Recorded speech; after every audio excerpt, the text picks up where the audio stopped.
con el auspicio de la Facultad de Economía y Negocios de la Universidad de Chile. Abrimos la mirada.cl, fen.uchile.cl.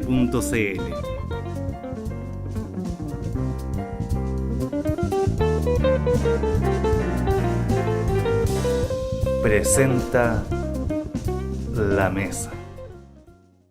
Buenos días, buenas tardes, buenas noches. Bienvenido a otra edición de La Mesa, esta coproducción de la Facultad de Economía y Negocios de la Universidad de Chile y el Mostrador Mercados. El tema de hoy es la economía de Chile, cómo está, hacia dónde va. Tenemos dos invitados de lujo, Pablo Correa, economista jefe del Banco Santander, y Ricardo French Davis, profesor de la Facultad de Economía acá, destacado economista, asesor, consultor y académico. Bueno, el tema hoy, bueno, gracias por venir. El tema hoy, esta semana tuvimos, el Banco Central publicó sus cuentas nacionales del primer trimestre, que mostraron una economía que se está enfriando. El presidente dio su último rendimiento, su cuenta pública ante el país, en la cual enfatizó sus logros económicos, que en términos de cifras duras no es el gobierno más exitoso postdemocracia en términos de cifras duras. Vamos a un reportaje que preparó Daniel Pallares y Juan Pablo Echenique y después comentamos. En materia de crecimiento, en los últimos 3 años Chile ha crecido en promedio al 5,8% anual, superando ampliamente el crecimiento del periodo anterior, el de América Latina y el del mundo, y alcanzando el primer lugar entre los países de la OECD. Con esas palabras, el presidente Sebastián Piñera rindió cuentas sobre su gestión, la que en cifras podría considerarse la más exitosa desde el retorno a la democracia. Piñera dice que dejará al país al borde del desarrollo, con un desempleo a bajos históricos, más de 800.000 empleos creados, crecimiento promedio bordeando el 6% y un alza real en las remuneraciones que tiene la economía en medio de un boom de consumo pocas veces visto en Chile. La cuenta pública de Piñera ocurrió en la misma semana en que el Banco Central entregó las cuentas nacionales. En ellas se ve una economía que se enfría. Las cifras muestran un PIB que creció 4,1% en el primer trimestre, el menor ritmo desde 2011 y muy por debajo de lo que esperaba el mercado. Más preocupante fue el déficit de cuenta corriente que se disparó justo en momentos en que la inversión minera parece estar cayendo con fuerza. Un déficit disparado hace más difícil la labor del Banco Central porque le quita flexibilidad. Para algunos críticos de cómo Hacienda ha manejado la economía en estos 3 años, el peor pecado de este gobierno es que ha hecho poco y nada para diversificar la economía y no seguir dependiendo del cobre. ¿Cómo nos preparamos para un escenario que no sé si va a ocurrir mañana, en 1 año, o en 5 años o en 10?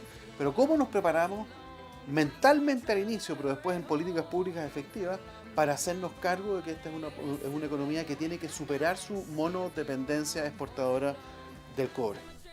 La preocupación de algunos economistas es que esa tarea la va a heredar el próximo gobierno, pero no tendrá la holgura que tuvo Piñera, por lo que el espacio para hacer cambios e implementar nuevas políticas públicas será mucho más estrecho. Bueno, empecemos por la persona que tiene que hacer asesoramiento a clientes y contarles qué está pasando en la economía chilena. ¿Cómo está la economía chilena y hacia dónde vamos? Pablo, empecemos contigo. Bueno, muchas gracias por la invitación. A ver, las cifras que hemos visto este primer trimestre efectivamente muestran una desaceleración en el margen, pero no son para nada preocupantes. Y de hecho yo lo que diría es que es una desaceleración sana, ¿ya? Después de un ciclo fuertemente expansivo que durante varios trimestres y varios años habíamos tenido una demanda agregada que estaba creciendo muy por sobre el producto. Está ajustándose hacia la baja básicamente el componente de inversión, que creo que también es algo saludable. Acuérdense que no hace mucho tiempo hablábamos de que podía incluso haber una burbuja en el sector de construcción, esas cifras también se moderan, y en ese sentido yo creo de que lo que estamos viendo ahora es parte natural del ciclo. Estamos llegando al fin de este ciclo súper expansivo, y creo de que en general hay que tomarlo como una buena noticia, como algo esperable y razonable que suceda. Básicamente porque tampoco habíamos visto grandes reformas estructurales o grandes ganancias de productividad explicadas más allá del ciclo que pudiesen explicar tasas de crecimiento del producto sobre el 6%. Ese es un tema que quiero volver porque me parece importante. Primero, Ricardo, el gobierno y varios economistas neutros dicen que en términos de cifras duras, efectivamente este se podría catalogar como el gobierno más exitoso en términos económicos de la vuelta a la democracia. ¿Tú estás de acuerdo con eso, primero con las cifras y con ese tipo de categorización? Yo creo que hay una tremenda desinformación. El primer gobierno de la Concertación creció 7,6%, partiendo de una economía que estaba en el techo. O sea, le agregó durante 4 años 7,5% sobre ese techo. El segundo gobierno, durante sus primeros 4 años, crecía al 6%, agregándole sobre el techo. ¿Qué es lo que ha pasado ahora? Yo estoy muy de acuerdo en que esto es parte del ciclo. Lo que hemos hecho es utilizar un producto en que estaba por debajo del potencial de la economía. Nadie puede ignorar que tuvimos una crisis internacional en el 2009 y que la economía se cayó. No se destruyó la economía. El terremoto destruyó, pero el Banco Central nos dice 2% de PIB nos destruyó. El 2009, en lugar de crecer 5%, que era nuestro potencial, caímos 1%.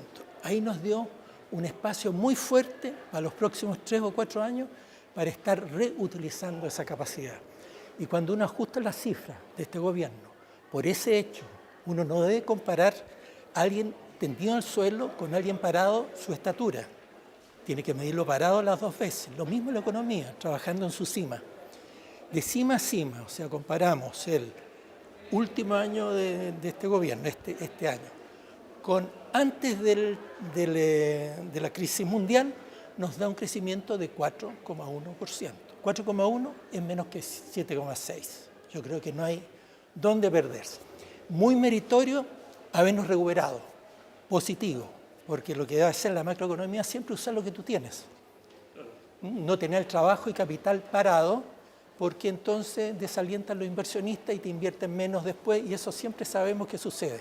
Ahora la inversión se estuvo recuperando, esto bastante significativamente, en el 10, 11 y 12, después de la caída del 2009.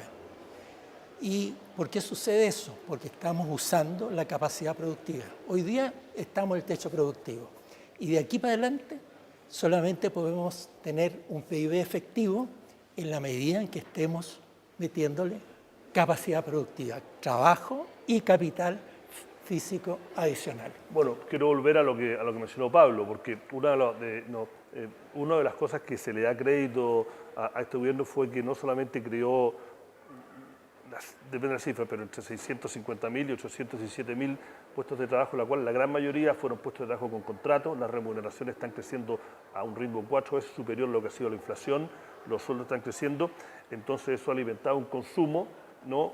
Y junto a lo que hablamos de la inversión minera, que fue lo que fue muy fuerte, y construcción que ahora está dando, ¿no? Pero más allá de eso, ¿no? ¿Qué es lo que ha sido el factor fundamental? ¿O hay alguna medida que se tomó que se le puede dar crédito por estos 4 años, o fue solamente, como dijo Pablo, no resultado del ciclo que venía con un envión después de la crisis? Pablo. No, yo creo de que efectivamente no ha habido ganancias de productividad más allá de las propias que se producen en el ciclo. Hay evidencia que en algunos sectores, como por ejemplo algunos sectores vinculados a la agricultura, se han mecanizado, y esas son ganancias de una sola vez en productividades medias, pero no marginales. Y grandes reformas, como por ejemplo haber disminuido el costo de la generación eléctrica, que el Banco Central, ¿cierto?, hace años atrás decía, oye, eso nos está restando algunos puntos de crecimiento potencial, no se han avanzado. Yo creo que han habido cosas en el área más micro, como la agenda pro competitividad que ha llevado adelante Tomás Flores, pero grandes reformas estructurales, la verdad, es que no, y en ese sentido yo concuerdo con Ricardo de que debiésemos entrar ahora, en la ausencia de nuevas reformas, en un ciclo mucho más cercano a un 4,5%. Estamos viendo ya que, por ejemplo, la tasa de generación de empleo está en torno a un 1,5%, la fuerza de trabajo tampoco tiene mucho espacio por donde crecer, entonces tenemos que preocuparnos de de reinventar, por decirlo de una forma, nuestra economía si queremos mantener las tasas en torno al 6% por los próximos años. ¿Cuál es la tasa de crecimiento del potencial actualmente en la economía chilena? ¿En torno al 5, 5,5 o más cerca del 5,5 a 6? Bueno, esta es una variable, ¿cierto? Los países no tienen una tasa fija, sino que depende de lo que hagan. Y lo que sale del Ministerio de Hacienda por el Comité de PIB Tendencial, que dice en los últimos 2 años, 5%, alrededor del 5%, una decimita más, una decimita menos, que era lo mismo que decía para el 2008. No hemos subido nuestra capacidad de generar más PIB, y eso está asociado a lo que hagan en capacitación laboral, capacitación de pequeños empresarios, corrección de la macro en el sentido de que no de repente le estemos tirando a la economía un tipo de cambio de 760 pesos y después de uno de 430, pobres productores que pasan a través del dólar por sus importaciones y exportaciones con esas enormes variaciones. Eso desalienta la productividad, desalienta la innovación, estimula la especulación. Los que compran barato van a vender caro. Ahora, el empleo indudablemente, porque hay alguna gente que dice, no, nada. Hay un cambio importante, pero que es por la coyuntura. O sea, la gente está cotizando más, es cuestión de mirar los que cotizan en la AFP. Están cotizando más. Estamos ahí en 60 y tantos % de cotizantes al día, mes a mes. Sus empresas hacen las cotizaciones a los trabajadores ahí puntualmente. Eso es positivo. Pueden ser malos los salarios, pero antes esa gente no está con un salario y con cotizaciones. Es un avance, pero no es un cambio de la estructura de la economía. Estamos reutilizando a los trabajadores que se desocuparon en el 2009, porque en todo el mundo creció el desempleo, se desocuparon, ocupando eso, y los que van adicionándose a la fuerza de trabajo, los que cumplen de edad, y algo muy necesario de continuarlo para adelante, la participación de la mujer. Las mujeres se van incorporando, pero todavía estamos atrasito de las economías desarrolladas y mucho más atrás de varias de las economías en desarrollo en términos de la participación femenina. Y eso requiere cambios estructurales en la economía. Bueno, hablando de los cambios estructurales, una de las cosas que toca el reportaje de Pablo es que es una de las críticas que este boom del cobre, que fue uno de las locomotoras del crecimiento de los últimos 4 o 5 años, no se ha aprovechado para hacer al tipo de reformas estructurales para cambiar los balances de la economía. ¿Cómo se llama? El mal holandés, creo que la traducción que se le hace al español. ¿Qué tipo de reformas? Porque obviamente este ya es un año electoral, le queda poco tiempo y va a venir un nuevo gobierno, ya sea de la Alianza o la Concertación. ¿Qué tipo de reformas estructurales necesita la economía chilena para no depender tanto del cobre? A ver, mira, yo creo de que se tiende a exacerbar un poco la contribución de la gran minería del cobre sobre el crecimiento económico. Pero más allá de eso, respondiendo a tu pregunta, yo creo de que nosotros tenemos básicamente 2 reformas importantes y que va a ser un desafío para ciclos políticos de tan baja duración como es 4 años, claro. Poder enfrentarlo.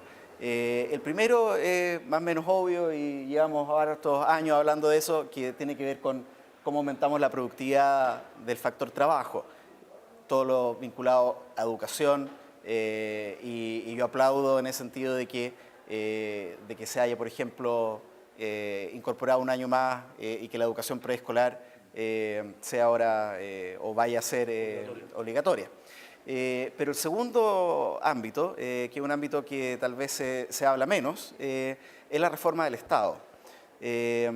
Acá hemos tendido a pensar de que muchos de los problemas se van a solucionar simplemente con un incremento del gasto y que lo que tenemos que hacer es una reforma tributaria que financie ese incremento en el gasto, pero tenemos un Estado que es relativamente obsoleto, un Estado que tiene una carrera funcionaria que no es de los mejores, de que recibió una serie de restricciones cuando se recuperó la democracia, Recordemos que una de las últimas leyes que se firmaron en dictadura fue el congelamiento de la planta.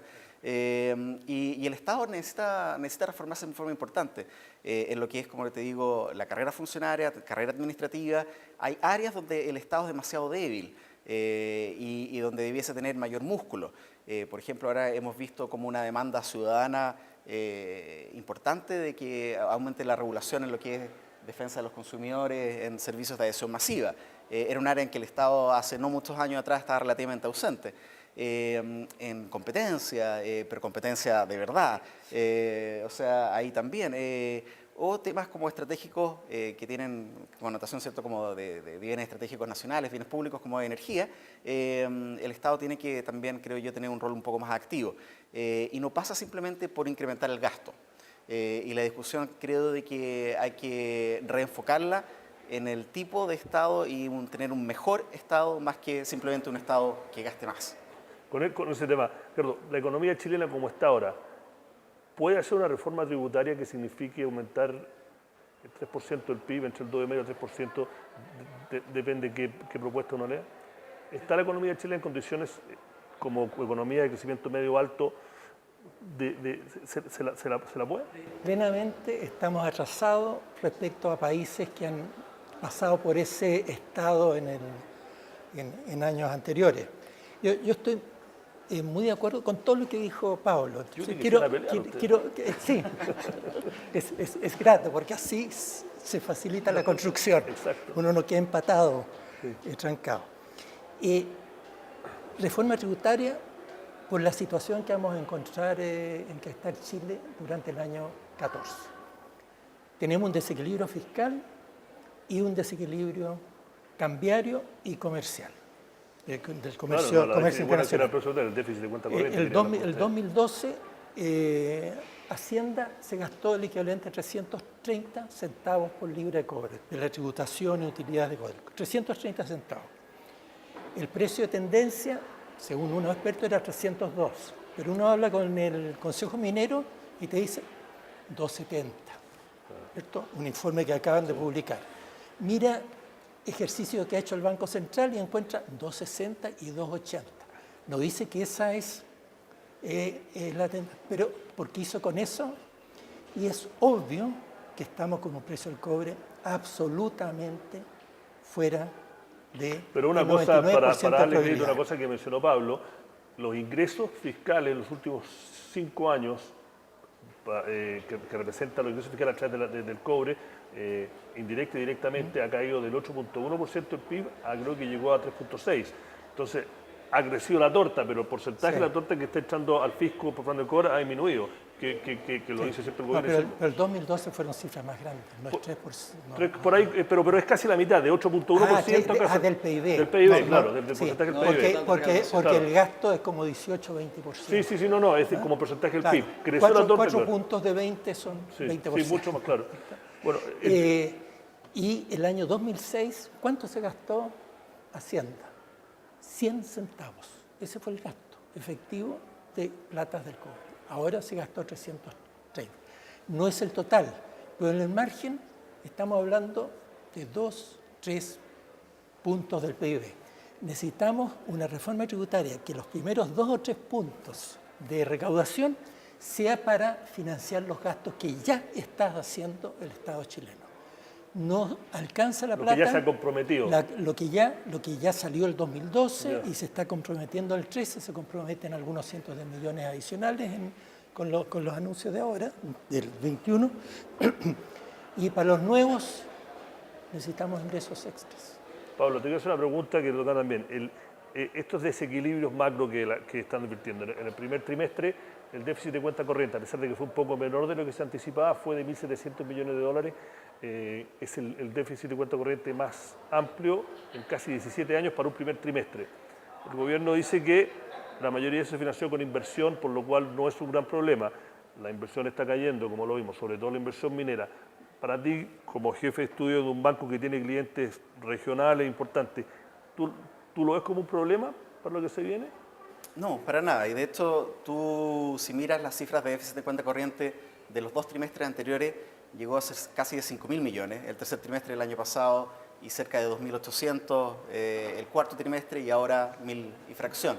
O sea, efectivamente va disminuyendo y va disminuyendo de la mano de menores importaciones de bienes de capital, de menor inversión.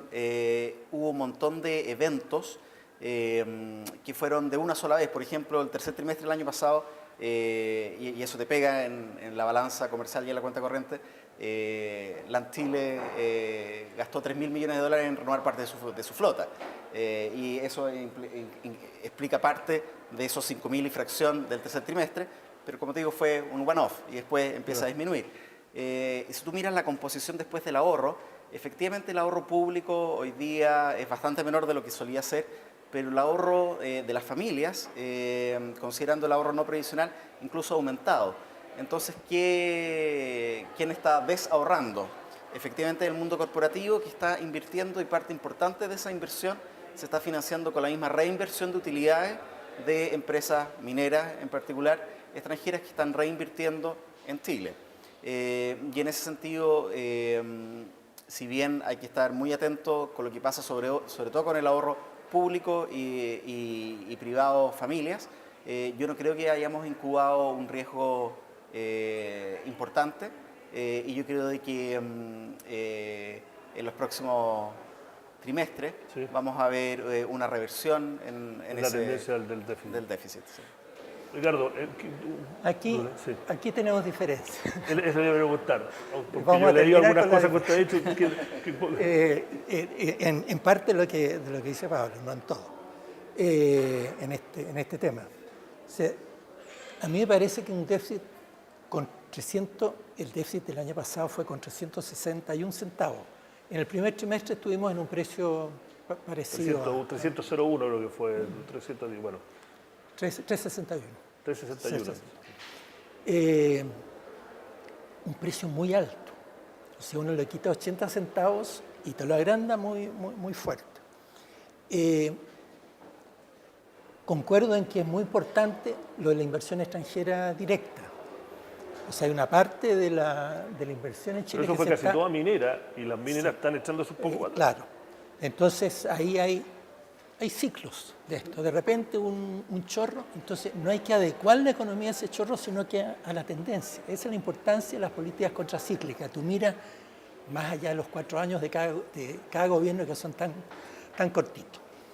Y ver qué está pasando, qué parte de la inversión extranjera directa. Hay una parte que son adquisiciones fuertes, alguna otra parte que son inversiones para acá que salen para allá, que pasa, ¿cierto? En la medida que tú te transformas en un centro.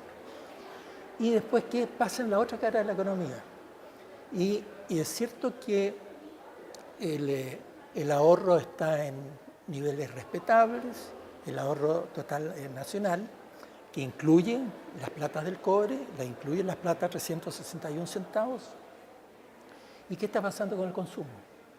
El último trimestre, Igual disparado. de nuevo, crece 3 puntos más que el PIB.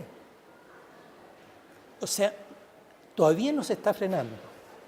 Estas cosas en algún momento se frenan, a la buena o a la mala.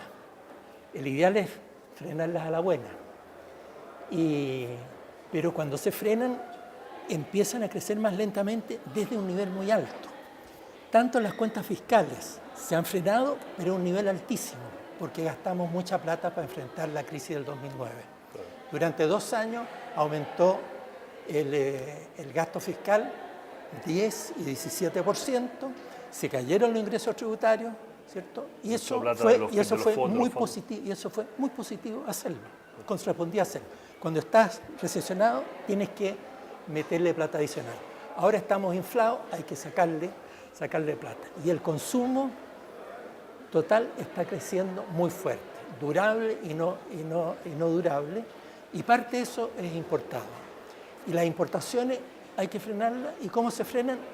O con una recesión, o con tipo de cambio, moderación del gasto fiscal, reforma tributaria. Todas estas cosas son complejas, hay que hacerlas por varios lados. Pablo, ¿qué es lo que te preocupa a ti, o qué es lo que no te deja dormir para el segundo semestre de la economía chilena?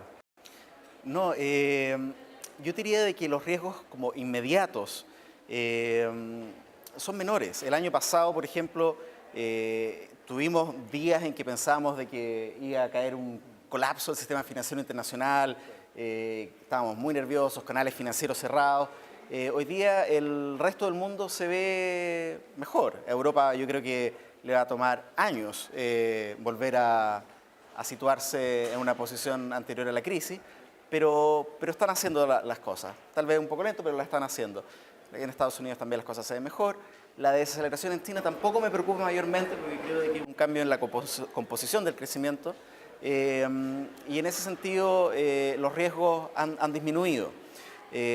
Localmente tampoco tenemos, creo yo, grandes desequilibrios y lo que me preocupa es un poco lo que conversábamos en un principio, que Chile caiga en esta como trampa de la clase media, ¿cierto? Y que lleguemos a un nivel de $20.000 per cápita y nos frenemos ahí, ¿ya? Y no seamos capaces de efectivamente aprovechar los recursos que hoy día tenemos, las instituciones que hoy día tenemos, ¿ya? Y la voluntad para efectivamente dar ese salto discreto que permita garantizar de que mis hijos, ¿cierto? Tu hijo, tú debes tener hijos grandes, no sé, tus nietos, vivan en un país distinto. Tu sobrina. Mi sobrina, claro. Nos toque vivir en un país distinto. Y como te digo, yo creo de que tenemos una oportunidad que sería imperdonable no tomarla. Voy a terminar con Ricardo porque él es un poco el dueño de casa. ¿Qué es lo que más le preocupa y lo que está más optimista acerca de la economía chilena para los próximos 6 meses? Es probable que sigamos con algo relativamente parecido, salvo que lleguen estas señales así. Yo concuerdo en que no se ven así señales alarmantes. Lo que puede haber es, con mini ajustes en China, un impacto muy fuerte sobre el precio del cobre, como lo observamos tan fuertemente, 50 centavos al final de 3.70, en algún momento hasta 308 centavos. Es ultra sensible y eso es una razón económica que se enseña en esta facultad, la elasticidad demanda que es muy baja y entonces cambia una situación en un gran demandante y se inundan los mercados y el precio se ajusta. Las cantidades siguen llegando al mercado y el precio se ajusta.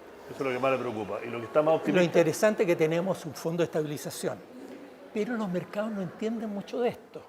Mire, tenemos 20 y tantos mil millones en los dos fondos, ve el precio, ya sucedió, ¿cierto? Y el tipo de cambio empieza a subir al tiro. Entonces ahí la capacidad de la autoridad para dar las señales tranquilizadoras correctas. Pero mi preocupación es lo que viene después de los 6 meses.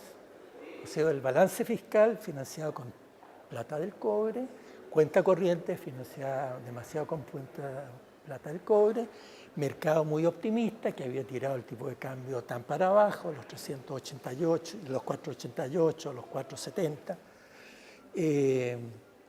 y que no está consciente de esta información. El mercado es muy cortoplacista y por eso la autoridad tiene que ser largoplacista. Y por lo tanto que uno vaya adecuando esto y dejar de transmitirle a la gente que estamos en las puertas del desarrollo.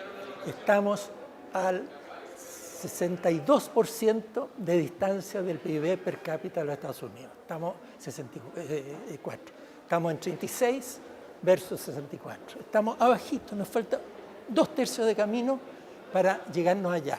Por lo tanto, la mitad de ese camino, ahí nos estamos acercando a los coreanos, etcétera. Nos falta mucho. Tenemos que meterle mucho más inversión al año. La plata que han puesto, la plata en pesos corrientes, todos los inversionistas en Chile productivo fue el año pasado 24,10% del PIB. Tiene que ser 28, ¿no? Eso da para el 4,5% que decía Se dice que tiene que ser 28%. Tenemos que meterle, eso, claro, 28 o 29%. Y ahí un mensaje, yo creo, re importante, cuando uno mira la diferencia con Estados Unidos, con la Unión o el G7 o los europeos, que estamos un tercio de camino, una cosa de ese tipo, 40% con los europeos. ¿Dónde están las diferencias? No están en la escondida, en Codelco, en la forestal, etcétera. Ahí estamos en alta productividad, somos campeones del mundo y estamos un tercio de camino. ¿Dónde está la diferencia? En el resto de los chilenos. En las pymes en los trabajadores de baja calificación, en los informales. Por lo tanto, la política tiene que ser brutalmente impulsora de mejorarle el ambiente a las pymes y la capacitación laboral, corregir de educación para los próximos 20 años. Eso es largo plazo. Estupendo lo de kinder, pero tenemos que meterle calidad. No haya kindercitos y kindersotes, ¿cierto? Re clave y es re fácil partir con la diferencia de calidad. Y corregir la macro. Y la macro es el tipo de cambio. Bueno, llegamos a su fin, una nueva edición de La Mesa, esta coproducción de la Facultad de Economía y Negocio y de la Universidad de Chile y el Mostrador Mercados. Muchas gracias, Pablo. Muchas gracias, don Ricardo. Gracias a ti. Y será hasta Mucho la próxima gusto, semana. Muchas gracias.